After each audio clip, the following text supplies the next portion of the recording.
আসসালামু আলাইকুম সবাইকে কুইক ব্লগসে স্বাগতম। সবাই কেমন আছেন? আশা করি সবাই ভালো আছেন। চলে এসেছি নতুন আরেকটা ব্লগ ভিডিও নিয়ে। আমি ইদানিং রান্নাবান্না করতে পারতেছি না, আমার শরীরের অবস্থা ভালো না, আমি রান্নাবান্না করতে পারতেছি না, তাই রান্নাবান্না করতেছি না।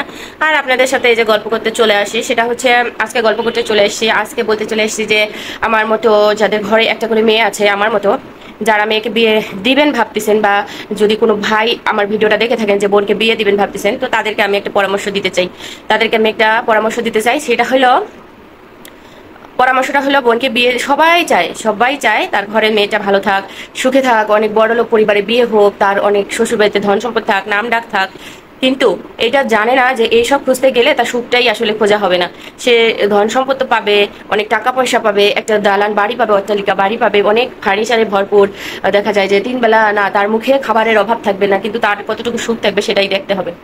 তো সব কিছুরই প্রয়োজন আছে। আপনি যখন একটা বাস্তব জীবনে চলতে যাবেন, এখনকার সমাজে থাকতে যাবেন, তাহলে সব কিছুরই প্রয়োজন আছে। তার পাশাপাশি দেখে শুনে বিয়ে দেবেন। সেটা হলো যে ঘরে শ্বশুর শাশুড়ি ভালো, সেইখানে স্বামী যদি খারাপ হয় তাহলেও হবে না।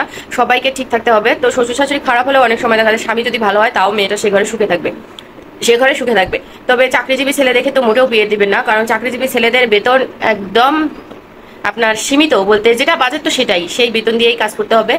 আর দেখা যায় মাসের শেষে তাদের পরে টানাটানি, আর তাদের কোনো বাড়তি ইনকাম থাকে না। আমার মতে একটা ব্যবসায়ী ছেলে দেখে যদি বিয়ে দেন, ছেলেটার ব্যবসা অবশ্যই হালাল, আমাদের ইসলামেও আছে ব্যবসায় হালাল, ব্যবসা করে খাওয়া ভালো, সেটা কোনো ব্যবসা হোক, ছোট নয় কোনো কিছুই। তো দেখে শুনে ব্যবসায়ী ছেলে দেখে বিয়ে দিবেন, মেয়েটা অনেক ভালো থাকবে। আর হাতের কাছে থাকবে, যখন মন চাবে সে তার মায়ের বাড়ি আসতে পারবে, মাকে দেখতে পাবে, বাবাকে দেখতে পাবে, পরিবারের আত্মীয় স্বজন অসুস্থ হলে তাদের দেখতে আসতে পারবে। আর যদি আপনি একটা চাকরিজীবী ছেলে দেখে দেন যে সুখে থাকবে, অনেক দূরে থাকবে, বাহিরে বাহিরে ঘুরবে, তাহলে ভুল। আসলে সে সুখে নাই। তাদের যে বেতনে যে সীমিত পরিসরে বেতন, যেটা টাকা আসে মাস শেষে পরিবারের লোকজনদেরকে দিয়ে, বাসা ভাড়া দিয়ে, নিজেরা খেয়ে দিয়ে হয়, যাদের অনেক বেশি 1 লাখ 1.5 লাখ টাকা বেতন পায় তাদের জন্য ঠিক আছে। আর যারা এই যে 40,000 50,000 টাকা বেতন পায় তাদের জন্য অনেক কষ্টকর হয়ে যায়, মানে অনেক কষ্টকর হয়ে যায়। আর বাজারের যে দাম বর্তমানে, তো একেবারে বাঁচা মুশকিল হয়ে যায়। এদের হয় কি জানেন, এদের হাতে টাকা থাকে না। এরা না পায় কারো কাছে হাত পাততে, না পায় একবেলা না খেয়ে থাকতে কষ্ট করে, না পায় দোকানে গিয়ে বাকি চাইতে, মানে এদের অবস্থাটা খুবই খারাপ হয়ে যায়, এরা কোনো কিছুই করতে পারে না। এটা আর একটা হচ্ছে মেয়েটার সুখের কথা চিন্তা করে আপনার বিয়ে দিবেন সেই পরিবারে যে শাশুড়ির 2-3টা মেয়ে আছে, বা একটা হলেও ঘরে মেয়ে আছে, মেয়ে দেখে বিয়ে দিবেন। মানে শাশুড়ির মেয়ে থাকলে উনি মেয়ের মর্মটা বোঝেন, মেয়ের কদরটা বোঝেন, যে মেয়ে জিনিসটা কি, মেয়েকে বিয়ে দিলে মেয়ে দূরে চলে গেলে আসলেই কতটা কষ্ট হয়, মেয়ের কষ্টটা উনি শূন্যতা অনুভব করবেন। তখন ছেলের বইয়ের মধ্যে উনি মেয়েকে খোঁজার চেষ্টা করবেন। আর হচ্ছে শুধুমাত্র ছেলে দেখে বিয়ে দিবেন না, মানে ঘরে 2টা ছেলে আছে বা এক বাপের এক বেটা দেখে বিয়ে দিলাম হবে না। শাশুড়ির মেয়ে থাকতে হবে, মেয়ে না থাকলে উনি মেয়ের কদর বুঝবে না, বলবে যে আসলে ওদের মেয়ে নাই, আমার মেয়েদেরকে মেয়ে মনে করবে না, কোনোদিনও করবে না। ওনারা মেয়ের কদর, মেয়ের মর্ম বুঝবে না। আর একটা মেয়ে মানুষকে যখন তারা কোলে পিঠে করে বড় করবে, তখন তারা বুঝতে পারবে যে মেয়েটার আসলে জীবনে কি কি প্রয়োজন হইতে পারে, কি কি লাগতে পারে। তখন তারা তার ছেলের বউটাকেও মেয়ের মতন ভাববে যে আসলে আমার ছেলের বউয়েরও এইসব লাগবে বা প্রয়োজন। ছেলের বউরা যখন এইসব জিনিস ব্যবহার করবে বা নেবে, খরচ করবে, তখন তারা এটাকে বেশি বিলাসিতাও ভাববে না। এটাই হচ্ছে কথা। আর ছেলে দেখে বিয়ে দিতে হবে, সেটা হচ্ছে এখনকার যুগে ছেলেরা কিন্তু বেশিরভাগ সময়ই ওই যে আপনার ফ্রি ফায়ার গেম এইসব খেলায় আসক্ত। ঠিক আছে, এটা এটা একটা নেশা, কাজের ফাঁকে যখন বিজি হয়ে যাবে তখন এইসব খেলাও তারা ছেড়ে দিবে একসময়।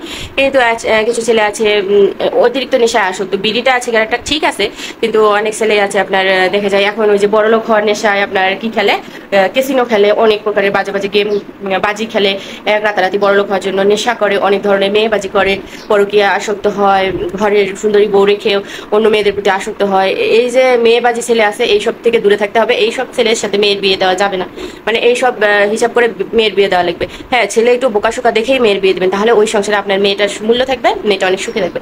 বেশি চালাক ছেলের সাথে মেয়ের বিয়ে দেওয়ার কোনো দরকার নেই। অতি চালাকের ওই যে গলায় যদি বেশি চালাক দেখে দিবেন, মেয়েটা কিন্তু ওখানে সুখে থাকবে না। তো বোকাশোকা সহজ সরল ছেলে দেখেই মেয়ের বিয়ে দিবেন।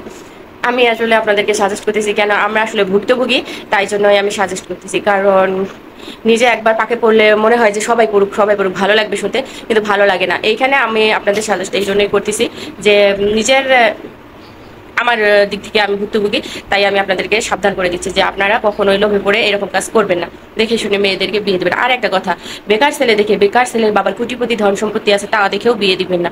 কারণ বেকার ছেলেরা সারা জীবন বেকারই থাকবে, তারা কখনো পরিশ্রম করতে জানবে না, টাকা ইনকাম করতে জানবে না। ওই যে বাবার সম্পদ বসে খেয়ে একদিন শেষ হয়ে যাবে, শেষে পরিশ্রমী ছেলের শূন্য টাকা দেখেও বিয়ে দেওয়া ভালো, সেখানে মেয়ে অনেক সুখে থাকবে। মেয়েটার বিয়ে দিতে যদি একটু দেরিও হয় তো হোক, কারণ অল্প বয়সে তাড়াহুড়ো করে বিয়ে দিয়ে মেয়ের জীবনটা নষ্ট করার থেকে মেয়ের বয়স একটু বেশি হয়ে বিয়ে দেওয়া, মেয়েটা যদি সুখে থাকে তো সেটাই আমার মতে ভালো। তো ধৈর্য ধরে দেখে শুনে মেয়েদেরকে বিয়ে দেওয়া উচিত।